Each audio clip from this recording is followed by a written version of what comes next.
more can I say? Top Billin. I Top Billin, Washington Football Team Nation. Your boy is back at it again. Back on these draftees, man, and obviously loving to do the safety position as a former safety / linebacker / rover. I can identify with the position, and I think Washington Football Team has some very talented individuals at that particular position. But if you haven't already, man, make sure you go back and check out my previous draftees, film studies and everything like that, man. Did the Jamin Davis and the Sam Cosme. Did the Benjamin St. Juste and De'Ami Brown as well. So your boy been going hard right there. Make sure you check those out if you haven't already. So moving this along to my man Darrick Forrest.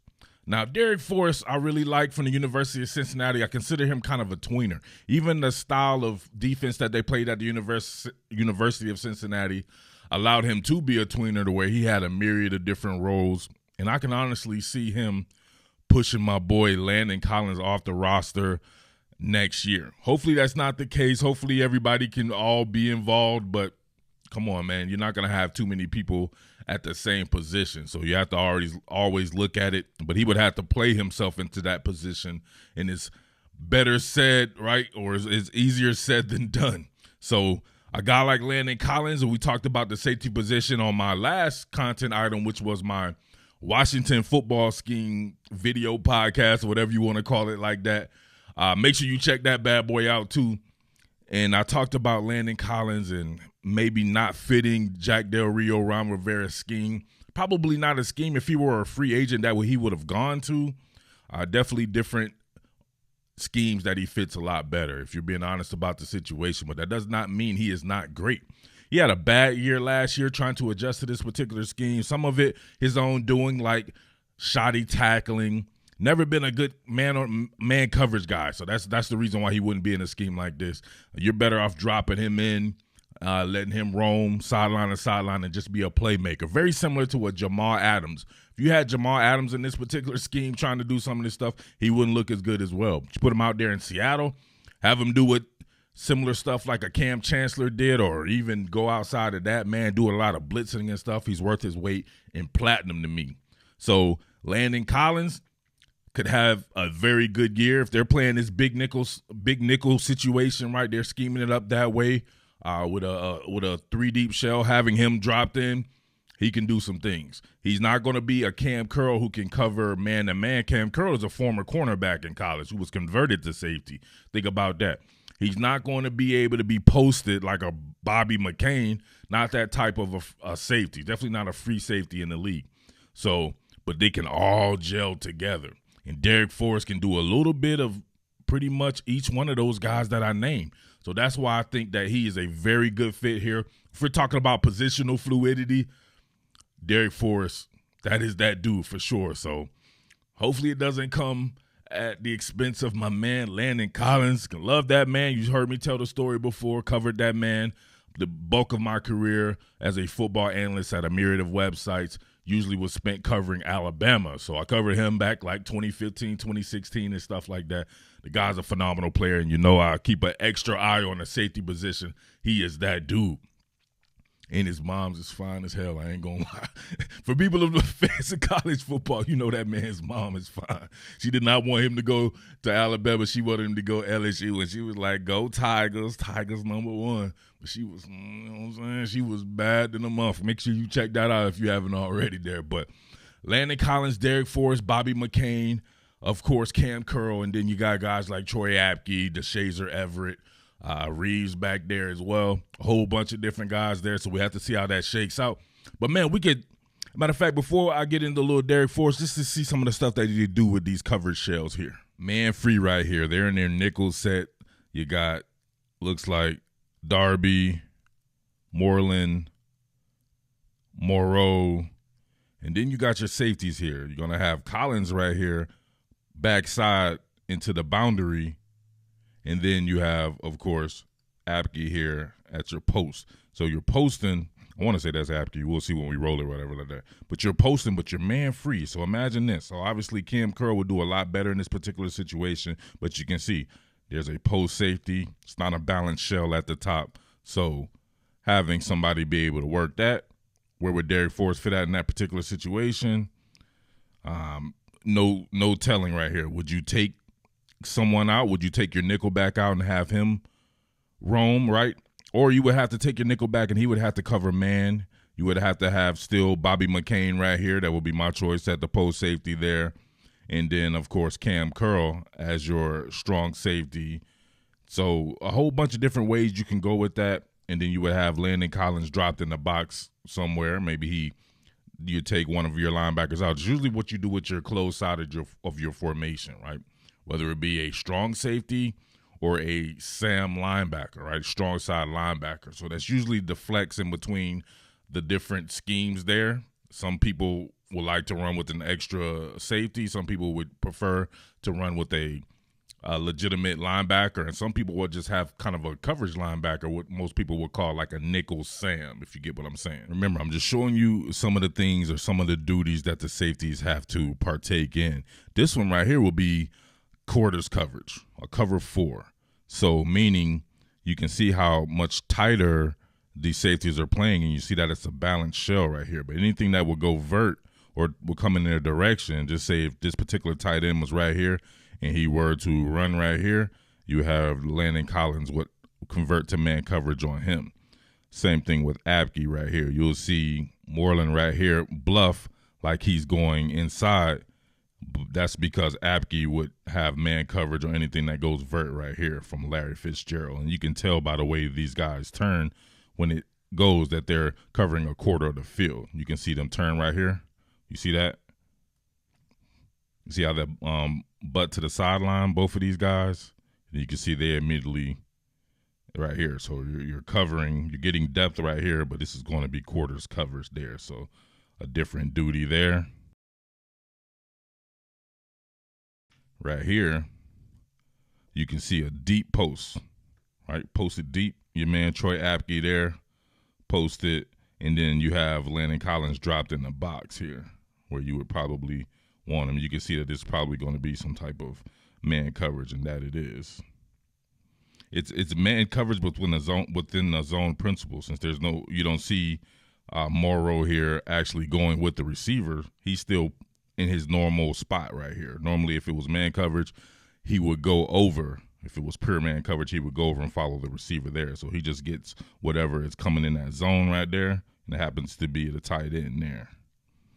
Moving on past this one, I believe once again you can see him go in motion, and Morrow follow DeAndre Hopkins here. So this is going to be another man free. Got that post safety there. So this will put Landon Collins this time dropped in to go against a tight end, while Apke, of course, is posted there. So you can see they do a lot of different things, man. It's not one of these schemes where you don't have anything to do on any given play. This is a scheme that calls for the safeties to really be on its game. So let's see what your man Darrick Forrest will bring to the table. All right. Through the magic of television, your boy literally got a new seat, so I'm sitting a little bit more comfortable than the previous segment. All right, here we go. Your man Darrick Forrest right here, not necessarily to the close side of the formation as we can see the tight end over here where he would normally be, but definitely to the strength of the formation as you can see here on the field side. You have multiple receivers here in the trips. So your domain, first and foremost, as a safety, man, you got to be able to run that alley and be able to make plays, right? They'd be like, Murph, what's the alley? It's pretty much this right here, this space right here. You got to be able to get downhill right here, control this particular imaginary gap or whatever like that. But being able to get downhill and make plays, especially tackles in the open field where a lot of people like to try to get to the perimeter. So we saw Landon Collins have some mishaps with that before. I think whatever, it's an aberration. But, hey, that's just me. Maybe I'm a little biased on that subject. Obviously, the man's a 3-time Pro Bowler, first-team All-Pro as well. He can get downhill and tackle with the best of them. For some odd reason, I don't know what happened last year, but hopefully he gets back to that. But if not, your man Darrick Forrest can go. He can absolutely go. And I love his open field tackling. You see here, run that alley, perfect tackle. One more time, full speed from that direction there. Look at that. Initially, it looks like they were going to roll coverage till he gets downhill. And look at the form tackling. I want you to look at this, right? Inside out shoulder force. Look at him come. No hesitation on the breakdown. Some people get and they chop their feet. He's looking to go full speed, no hesitation involved, but I want you to look at this. Inside shoulder force. However, you can see him wrap and roll. Look at him. He grabs the outside leg, runs all the way through it, spins on him, right? Spin cycle. Boom. Made my man fertilize himself. That's a really good tackle. Really good open field form tackle right there. Not necessarily head on the outside going for the waist. It's a different type of tackle with the wrap and roll a little bit more lower. You're going to be probably a little bit more secure on that right there. At the very least, you could drag him down. But we've seen Landon Collins at that particular position, at least last year. He would go for the kill shot. That's not going to always work. So you want to have a little bit more high efficiency in your tackling. That's probably how you're going to want to tackle. It's not going to look as good, not going to look as dope as blowing somebody the fuck up. But as you can see here, the results are the results. Make sure you always notice the shell. So they're posted on this one right here. Have your single high safety. You're going to have 6-man pressure right here. Everybody's coming. Overhang defender coming as well. So what that's going to do is that's going to make this man-to-man. So I want to say this is the tight end right here. So everyone's manned up, and you got, of course, your guy right here posted up. So look at the patience in the FBI here to just really guard the sticks and be patient on this particular curl route by your man Darrick Forrest right here. Patient, squatting on it, perfect. He would have just turned and flipped his hips if necessary, but you can see him run and break on the ball right there. We'll go back here. You can see the patience right now, not even chopping his feet or anything. No foot energy involved. Just FBI. He knows at the very least on down and distance on this one right here, they're going to want to try to move the stick on a quick pass. Squats on it. Gets on the outside right there. Uses the long arm of the law. Breaks that up. Great FBI. Forrest just off screen. You can see him make this tackle on Kenny McIntosh, who's generally a tough running back to tackle in the open field here. Look at this. Breakdown. Nope. Kenny McIntosh has that sauce with him too, right? He's jingle-footed. He can get jiggy with it. You can see him right here trying to set Forrest up for the okey doke. Forrest is patient. Not going for every move, not going for every stick right there. McIntosh sticks that foot in the ground. It doesn't matter. Look at the wide base width here. Wide base width allows him to react no matter what. No narrow base width. Look that. My man tries to get outside, but he has that wide base width. Once again, wrapping and rolling. Look at him grab that one single leg, roll through it. That's a damn perfect tackle, man. Damn perfect tackling. Let me know if you out there, man, and you got this type of tackling technique. If you've done it, I've done it on quite a few occasions myself there, just to make the sure tackle. I absolutely love this. I really do. This is one of my favorite plays right here. You're going to have Arian Smith, one of the fastest, if not the fastest cat in college football. He's getting to the post here. You're going to have Cincinnati. They're going to essentially roll coverage. It looks like it's going to be a balanced shell back here with Forrest and the other free safety here. But you'll see Forrest roll to the post, have to turn and flip his hips, and then run with the post. So you get to see his range right here. Could he be a free safety? Maybe. But that's that positional fluidity. Maybe he could fill in. Look at that. Maybe he can fill in for a pinch or two. You probably see a little bit better right here. Turn and flip those hips. Look at him. Boom. He ends up breaking up the pass. And he's running with a dude. He had to turn and run with Aaron. Arian Smith can absolutely go. He has Olympic-type speed. See, we can see it from this particular angle again. Now you see him shoot it originally. He shoots it to the post. So he's riding in the middle of the field right there. Then he's able to recognize that this is going to be a post. Let me see, how did they get there? Yeah, so it was just a straight drop back by JT Daniels of Georgia there. Run with the post, turn and flip his hips. Now look at that. Usually if Arian Smith is even, he's leaving. He does a pretty good job, at least staying semi in phase. He's not as fast as Arian Smith. Don't get it twisted there, but it's football. It's not a track and field event. So you still have a ball in play. See it again from this particular JT Daniels on the launch there. Arian Smith has a step on his man. At least he has the leverage step, as my man probably was playing with outside technique. But Forrest on the help here, man, he's right there. Ball maybe slightly underthrown there, but look at that. All in the way. I love it. Love that type of safety play. Look at that. You can see it, but the other safety right here loved it too. Near hash. So they're working to the boundary. They're going to have a Cobra blitz. You're going to have one of the top 3 receivers in college football. Hopefully he's healthy enough to play sometime this year with his torn ACL. Georgia's George Pickens getting vert up the field. So this is going to convert the man coverage for him. And you can see a little bit of flaw in his game. When it's straight up him guarding a blade of grass, he's dope.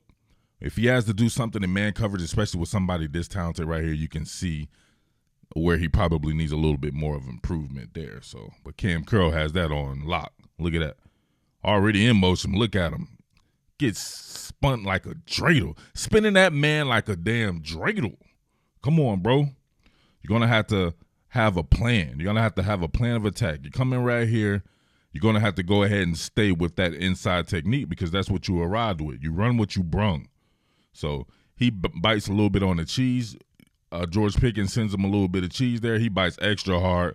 He's a safety. He wants to get a peek at the quarterback because he's used to looking at the quarterback. He turns back inside, so that, of course, that's going to disallow him to keep moving his feet. Pickens still getting upfield. Pickens on lean too. Pickens tripped himself up there, but as you can see right here, he went too far inside thinking it could be a post, and it was just a straight vertical route. So you can see the separation right there. Social distancing measures have been practiced by George Pickens, and if you can see right here, he completes the catch right there, way down the field. So he gave up a pretty big explosive play right there. Check it out from this particular angle here. Fake toss. JT Daniels on an overthrow on this one right here. Pickens had to go and get it, but he got it. That's hard. Definitely a receiver to look for if your Washington football team too, if Pickens does come out. But this man stretches out for that shit. You can see right there, Darrick Forrest beat on that one right there. Just has to maintain patience like he does on the shorter routes and stuff like that. You have to arrive with a plan. If you notice that, at the very least, I'm going to stay with my technique and then react from there. I'm not going to react on every single fake somebody gives me or every single movement. So you can see kind of panicked in that particular situation. You can see why I wouldn't want him to consistently play free safety here. Obviously, in this balanced scheme that they have, there's duality at the safety position, so he ends up playing free safety a lot of the times as well. But you can see right here, Aaron Smith again, right? Fastest man in college football, perhaps, running a post. You can see him looking at the quarterback. He's peering. He's really, really fixated right here with this front-facing play action there, and he kind of stuck in the mud, right? He can't get it out of the driveway, and you're not going to be able to do that and then turn around and vacate and get to your post in time to run with a guy like Aaron Smith. So they end up giving up another big play right here. Aaron Smith out the gate. Look at that separation. That's crazy. Ball underthrown, but they still complete it. But let's go back to Forrest here. Watch Forrest. Instead of getting depth here, you want to get depth so you allow yourself, at the very least, somebody going to complete a pass, you get the drive on the ball moving forward. You don't want to work shallow here and then have to turn and run. Look, he's still looking at the backfield, still looking at the quarterback here. Aaron Smith already social distance. He already got his Dr. Fauci on right here. Dr. Fauci approves this social distancing here. Now he's trying to turn and run. But look, he's turning and running while still peering at the quarterback. It's time to abandon that and notice that your man is beat. You have to help with the post. You need to go ahead and get vert. Turn your head around and just hump it. Pause. You got to get them arms pumping and get out there. But they're lucky this was underthrown right here because my man was beat by a good 15 feet. Underthrown, so ends up just being an explosive play, but not a good play on anybody's part in that secondary. Not even a front-facing play action fake. They didn't even ride the fake well, but look at the distance. There's Darrick Forrest here. You see the cornerback got smoked there. Just kind of stuck in the mud, so got to get better with that. If they were to play him at a post safety where obviously you would want to play Bobby McCain or DeShazer Everett or Troy Apke, but seeing that man being able to run the alley and being able to work shallow zone and everything like that, he's perfect for a role that Landon Collins will be playing, especially if they're playing that big nickel with Kam Curl, working that tight end man coverage, him, Darrick Forrest, or Landon Collins, whomever dropped in the box, and then Bobby McCain at a post. I love that shit right there. That's hard. Last one right here, real men watch to the end. This shit was hard. You know I had to do something when I saw this. Look at this. Verse course. Tight end. Ooh. You got to see it to really appreciate right here. Look, roll. Listen, you got one of those block and release passes. You got John Fitzpatrick here blocking, then release back into the flat there. JT Daniels on a rollout. Look at that. Even exchange situation. Darrick Forrest coming up right here. What is this? I want you to see it in full speed. Jesus. Fitzpatrick goes about 6'5", 250 or something like that. Look at that. Breakdown in space, that wide base width again. Then he gets him in some shit. Man, I don't know what this is. Man, what's that? Shit, only my old head's gonna recognize this one right here. Was that shit that my man Scott Steiner used to do? Is that Steiner slam, that screwdriver or some shit like that from back in the early 90s? Ooh, that's hard. Look that shit up right there. The Steiner screwdriver. Bam! Fitzpatrick is done. Gave him a full-on CTE concussion. Fitzpatrick for the rest of the game, he had to be weak in that burn. He says that shit was tough right there, man. Damn, I didn't know they doing it like that. Your boy Darrick Forrest bring that physicality and also bringing that efficiency with his tackling. Let's be real here. This is college football. Whatever you do in college, it does not matter when you get to the league. You got to make sure you do it in the league as well. So we shall see, but I think it's an excellent draft, especially in the 5th round. They did it with Kam Curl in the 7th round. Darrick Forrest in the 5th round. Did they do it again? Martin Mayhew, did he do it again? That shit will be hard, man, getting your safeties later in the draft like that. Perhaps being able to replace one of your highest paid players, if not your highest paid player, in Landon Collins. And, man, that's only in the future, though. So you can see him greasing the skids for that to happen, but we shall see. Ain't nothing to it but to do it. But, damn, that Steiner slam was hard. Let me know what slam that was, though, for all you old head cats that watched wrestling back in the day, all right? With that being said, man, happy Memorial Day weekend. Happy Memorial Day for all the veterans out there. Shout outs to all my people on the East Coast, down south, Philly, Virginia, Maryland, D.C., Georgia, Florida, the Carolinas and every man, Jersey City, Jersey out there, everybody, man. Shout out, salute to your boy or from your boy Top Billin. Thank you for everybody that rocks, support, and everything. Have a great weekend. And I hope you were entertained, that edutainment on that ass. Pause, all right? With that being said, it's your boy Murph, the Underground King, Top Billin Sports, and I am out. Peace. What more can I say? Top Billin.